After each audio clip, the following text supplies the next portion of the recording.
Ciao guys, Marco here again, the Italian Burki. Today I'm going to make an old classic, that being the Bolognese sauce, a very famous dish celebrated throughout Italy. Consists of vegetables, which are going to be the celery, the onions, the carrots, and naturally the tomato in three forms: the tomato paste, the diced and peeled tomatoes, and then obviously the passata. For this recipe, I'm going to use 1.5 kilos of pork to give it that bit of fatty flavor, and only 1.3 or 1.4 kilos of beef mince.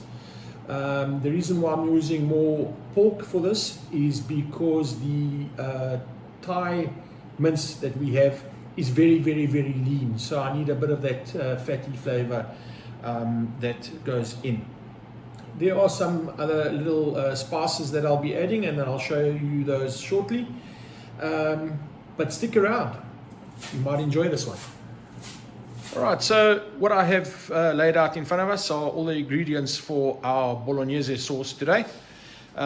We've got celery, 2 onions, 3 carrots, 1.4 kilos of mince, 1.8 kilos of pork mince, some fresh sweet basil, cloves of garlic, thyme, and then I've got some, what you'll see there is some tomato paste.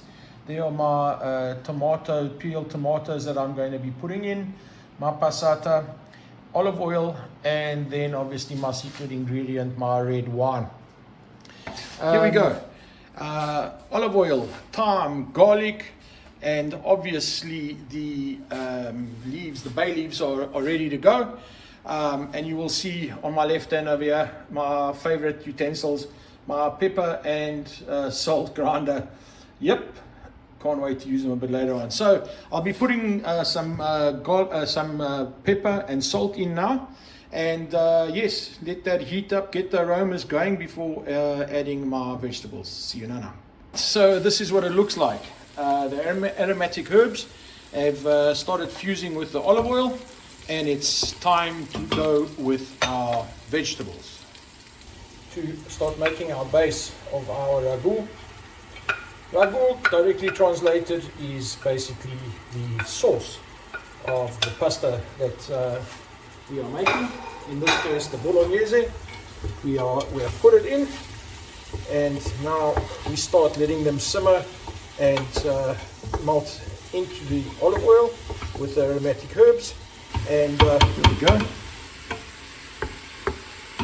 All the aromatic herbs are now mixed with our vegetables, and we let them simmer and let the onions melt and got a bit of orange color, as well as the celery, and then we'll be ready for our next ingredient.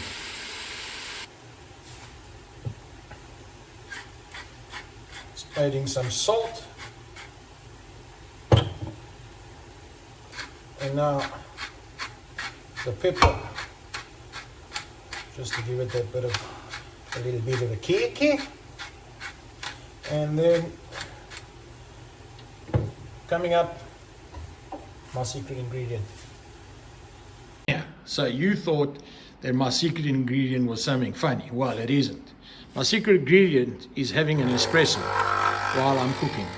Favorite part of cooking for me is having a quick afternoon espresso. Sets the mood, gets you into that Italian, that Italian feeling. There's nothing more than an espresso to do that for me. So, viva l'Arlecchino. Time for a quick cafe. So this has been 5 minutes that the base has been going. It's getting there, it's not quite right yet.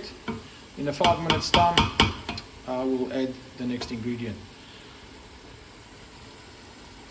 So you would have seen now that my vegetables have all softened up nicely, and it's time for the next ingredient. Now, with regards to the next ingredient, there is some controversy between Italians. Some people say use wine, white wine. Some people say use red wine. It's a matter of taste. And the other controversy is, when do you actually put it in? I prefer to put my red wine in right now. Once my vegetables are nice and ready, I'll put my red wine in to give it the flavor, but also to burn off the alcohol. I find that if I put it in after the meat, it lingers too long in the meat, and then the whole thing just tastes of red wine. So what I use is I put in a glass of, half a glass of red wine into my sugo, and I let it simmer to get the alcohol off. Right, 5 minutes have passed, and you will see that the wine has evaporated, and what's left behind is that red tinge in the vegetables that the wine has soaked into. So they've picked up the taste of the wine, and it's time to put in our meat. First of all, I'm going to put in my beef mince. Here we have it. The beef mince has been mixed up and picked up the vegetables. Now, there we go. Take away the plastic, Marco. It's time for the pork mince to go in, and we will follow the same procedure where we take the contents of the pot, stir it up and break it into smaller pieces so that all the ingredients take up the flavor of the vegetables, and each piece of mince, be it pork or beef, gets its fair share of all the flavors. So after 10 minutes of cooking with the lid off, the mince has started to break up. You can see it's turned gray, and you'll start forming that little bit of a water and the fat content as it actually starts to cook and simmer nicely. So I've got this on about a medium heat, and stirring every now and again to make sure that they loosen up, and I will be shortly putting in my tomatoes and the passata that I need to actually finish off the sauce. Alright, so I've added 3 tins of tomatoes.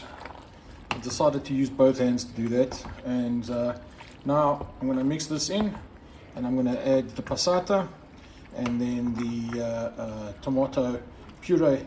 That's going to give me a nice rich tomato flavor. So I've added 1 bottle of passata. Now I'm going to add a second one. The simple reason is that I need to make quite a substantial amount of sugo, as I want to make lasagna with this sugo as well. So part of it we'll make tagliatelle al bolognese one night, and the rest I will make a lasagna with Wendy